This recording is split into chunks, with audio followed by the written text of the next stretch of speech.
Bengaluru city நிறைய flood, நிறைய winter, நிறைய மழை, நிறைய பில்டிங்ஸு, நிறைய ஐடி ஜாப் ஆப்பர்ச்சுனிட்டிஸ், நிறைய மாடிகள், நிறைய டூரிஸ்ட் பிளேசஸ், ஏகப்பட்டது. அருமையான ஊர். நம்ம இந்தியாவுக்கு கிடைச்ச ஒரு ட்ரெஷர்னு சொல்லலாம். இன்னும் இப்போ மழையில் 2-3 வருடங்களாக 4-5 வருடங்களாகவே ரொம்ப பெங்களூர் இந்த எலக்ட்ரானிக் சிட்டி அதெல்லாமே ரொம்பவே வெள்ளத்தில் வந்து இதாகுது. இப்போ ஓசூர்லேயும் மழைன்னு சொல்கிறாங்க. நான் ஊரோட அழகு எவ்வளோ பார்த்தாலும் அந்த கிளைமேட்டும் அந்த மழையும் அந்த இதுவும் அவ்வளோ ஒரு அழகு. ஈவினிங் ஆயாச்சுன்னா இப்படி இருக்குது ஊர். நாங்கள் 4th ஃப்ளோரில் இருக்கோம். என்ன ஒரு அழகு, என்ன ரம்மியம். கட்டடம்னா அவ்வளோ ஒரு ஹைட். புனேயில் பார்த்த மாதிரியே அப்படியே மும்பை புனேயில் இருக்கிற மாதிரியே அதே அளவு. கன்ஸ்ட்ரக்ஷன் எல்லா இடத்துலையுமே ஓரளவுக்கு நல்லா இருக்குது. எல்லாம் இப்போ எம்சாண்டில் தானே போகுது. அதனால் பில்டிங்ஸ் ஓரளவுக்கு ஸ்ட்ராங்காக தான் இருக்குது. ஏன்னா ஒரு 2-3 வருஷம் வெள்ளத்தில் அந்த நடுவில் இருக்கிற சிட்டியில் இருக்கிற அந்த ஒரு கம்பெனியே அப்படியே இடிஞ்சு விழுந்த மாதிரி கேள்விப்பட்டிருக்கோம், பார்த்துருக்கோம் நம்மளும் பேப்பரில், நியூஸில். நாங்கள் இருக்கிறது இப்போது அவுட்டர் சைடு. அதில் மெட்ரோவோட வசதி நிறைய இருக்குது. எவ்வளோ லாங் போனோம்னாலும் மெட்ரோவில் ஏறி உட்காந்தாச்சுன்னா நிம்மதியாக போயிட்டு வரலாம். அது ரஷ் இருக்கிற நேரம் ஸ்டாண்டிங்கோ சிட்டிங்கோ எதுவாக இருந்தாலும் ஓகே. பட் அருமையான ஒரு சிட்டி பெங்களூர். வந்து நம்ம இந்தியாவுக்கு கிடைச்ச ஒரு வரப்பிரசாதம். ரொம்ப செலவு பண்ணி டூரிஸ்ட்டு இதெல்லாம் பார்க்க முடியாதவங்க அட்லீஸ்ட் பெங்களூர் ரீச் பண்ணாங்கன்னா கபன் பார்க், விதான் சௌதா, இந்த மைசூர் நியர்பை பிருந்தாவன், அதெல்லாம் நம்ம பார்த்தாலே நமக்கு ரொம்ப ஹாப்பியாக இருக்கும். அவ்வளோ ஒரு விஸ்தாரமான நல்ல ஒரு ஹாப்பியான ஒரு டூரிஸ்ட்டு சென்டர். இது மாதிரி இங்கே நாங்கள் குடியிருக்கிற இடத்துலையும் பக்கத்தில் நிறைய கடைகள்.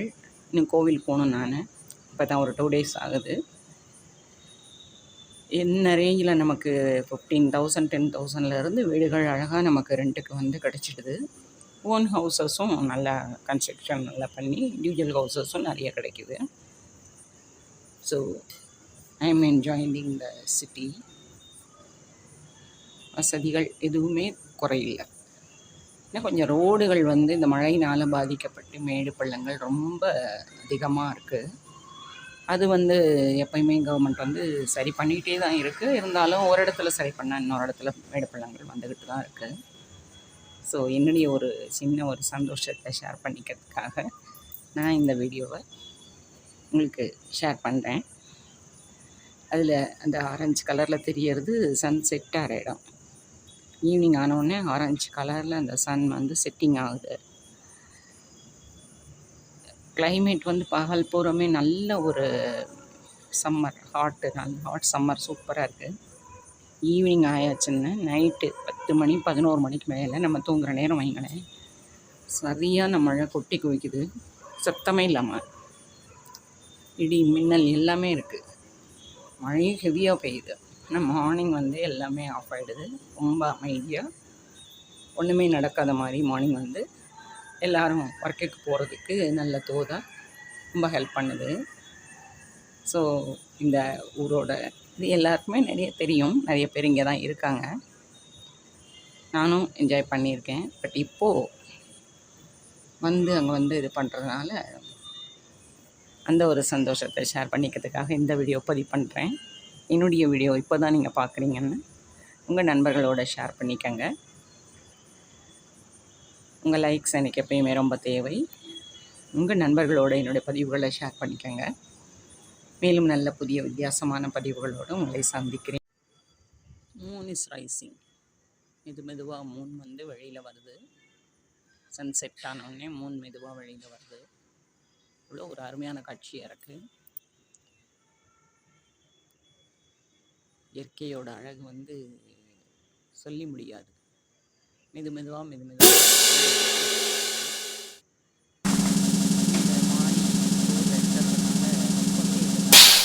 அதற்கரிய ஒரு சில அத்தியாவசிய இது வந்து அவங்களே ஃபிக்ஸடாக தான் வச்சுருக்காங்க. எல்லாத்துக்கும் ப்ரொவிஷன், ப்ளக்கு ப்ரொவிஷன், அது கிச்சனில் என்னென்ன தேவையோ அதெல்லாம் கரெக்டாக கொடுத்துருக்காங்க. ப்ளக் பாயிண்ட் கொடுத்துருக்காங்க. நல்லபடியாக வந்து குடியிருக்கிறவங்களும் சந்தோஷமாக இருக்கணுங்கிற மாதிரி அந்த மாதிரி பண்ணியிருக்காங்க. எனக்கு என்னென்னு வீட்டை கட்டி போட்டு வாடகை மாத்திரம் வாங்கினா போதுன்னு அந்த மாதிரி எண்ணத்தில் அவங்க பண்ணலை. வீடு வந்தீங்களே இது வந்து நாங்களாகவே பையனும் மருமகளும் நல்லா பார்த்து பார்த்து கேப் விட்டு ஒரு வீட்டுக்கு அடுத்த வீட்டுக்கு நல்ல நடுவில் கேப் வந்து அவங்க மூவ் பண்ணுறதுக்கு அவங்க புழங்குறதுக்கு நல்லா சௌரியமாக இருக்கிற மாதிரி இருக்குது. இப்போ தான் என்னுடைய பதிவுகளை பார்க்குறீங்கன்னா உங்களுடைய சப்ஸ்கிரிப்ஷனை எனக்கு கொடுங்க, உங்கள் நண்பர்களோடு ஷேர் பண்ணிக்கோங்க. மேலும் நல்ல புதிய வித்தியாசமான பதிவுகளோடு உங்களை சந்திக்கிறேன். நன்றி, வாழ்க வளமுடன். வியூ பாயிண்ட் மாதிரி இருக்குது இந்த இடம். நல்ல லைட்டிங்ஸு, எல்லா டிஸ்டன்ஸ்லேயுமே பல மாடி கட்டிடங்கள். மூனோட அழகு அவ்வளோ நல்லா இருக்குது. ஃபுல் மூன் அழகு. அந்த ஈவினிங் நைட் ஹவர்ஸ் ஆனால் தான் அந்த லைட்டிங்ஸ் வந்து அவ்வளோ சூப்பராக இருக்குது பார்க்குறதுக்கு. எல்லா இடமும் லைட் போட்டு, நம்ம கிராமத்தில் இருக்கிறவங்களோட வாழ்க்கை அது வேறு மாதிரி, சிட்டியில் இருக்கிறவங்களோட லைஃப்பு அது ஒரு வித்தியாசமானது. அவங்க இருக்கிற இடத்துலையே எல்லாமே அவங்க என்ஜாய் பண்ணிக்கலாம். நம்ம தேடி போய் ஒவ்வொரு இடத்துலையும் நம்ம வந்து அதை வந்து கண்டுபிடிச்சி பார்க்கணும். மெயின் ரோடு பக்கத்தில் தான், கொஞ்சம் தூரத்தில் மெயின் ரோடு வந்துடும். கொஞ்சம் நடந்து போனோம்னா நமக்கு தேவையானது எல்லாமே கடைகள் வந்து பக்கத்தில் இருக்குது. இது வந்து அவுட்டர்னால நல்ல நீட்டாக இருக்குது. மழையினால் தண்ணி தேங்கி நமக்கு தொல்லைகள், அந்த வெள்ளம் வர்றது, அந்த இதெல்லாம் வந்து இந்த ஏரியாவில் வந்து அவ்வளோ இல்லை. ஒயிட் ஃபீல்டு வந்து ரொம்ப நீட்டாக இருக்குது. ஸோ அதை ஒட்டி தான் ரயில்வே ஸ்டேஷன் பக்கத்தில் இருக்குது. எங்களுக்கு வந்து போகிறதுக்கும் கஷ்டம் இல்லாமல் இருக்குது. உண்மையிலேயே நல்ல ஒரு இடம் வந்து கடவுள் அவங்களுக்கு ஆசீர்வதித்து கொடுத்துருக்காங்கன்னு தான் நான் நினைக்கிறேன். அருமையாக இருக்குது. நானும் என்னுடைய ஹஸ்பண்டும் வந்து வீடு பார்த்துட்டு அவர் கிளம்பி போயிட்டார். நான் இருக்கேன் குழந்தைங்களோட. ஊரை வந்து என்ஜாய் பண்ணேன். எப்பயுமே எந்த ஊராக இருந்தாலும் எனக்கு அதில் வந்து ரொம்ப விருப்பம். புனே அதே மாதிரி தான் போய் நல்லா பையனோட மருமகளோட இருந்து என்ஜாய் பண்ணேன். இப்போ பெங்களூரு அது ஒரு அருமையான சிட்டி. அந்த கிளைமேட், உண்மையில் இந்த கிளைமேட் வந்து நம்மளுக்கு அக்செப்ட் ஆகிடுச்சின்னு வைங்களேன். எவ்வளவு மழை குளிர் வந்தாலும் நமக்கு வந்து எதுவுமே பாதிக்காது. அந்த மாதிரி ஒரு நம்ம ஹெல்த்தை வந்து நம்ம மெயின்டைன் பண்ணிட்டோம்னா எங்கே போய் வேணால் நம்ம வந்து சர்வே பண்ணிக்க முடியும். ஸ்வெட்டர்லாம் போடாமல் தான், ஸ்வெட்டர் ஸ்கார்ஃப் எதுவும் போடாமல் தான் நாங்கள் வாட்டுக்கு இருக்கோம். ஒரு காலத்தில் நான் ஸ்வெட்டரு ஸ்கார்ஃபெல்லாம் போட்டுட்டு தான் எங்கள் நாத்தனார் வீட்டுக்கெல்லாம் விசிட் போகிறப்பெல்லாம் அப்படி தான் போட்டுப்பேன். குளிர் தாங்க முடியாது. பட் இப்போ உள்ள ஹெல்த்துக்கு நம்மளை நாமே ப்ரிப்பேர் பண்ணிக்கிறோம். எல்லாமே அக்செப்ட் ஆகுது நமக்கு. ஓ இவ்வளோதானே அப்படிங்கிற மாதிரி மனசு வந்து நம்ம ரிலாக்ஸ் ஆகிட்டோம்னா அது வந்து நமக்கு ஹெல்த்தை வந்து அஃபெக்ட் பண்ணுறது இல்லை.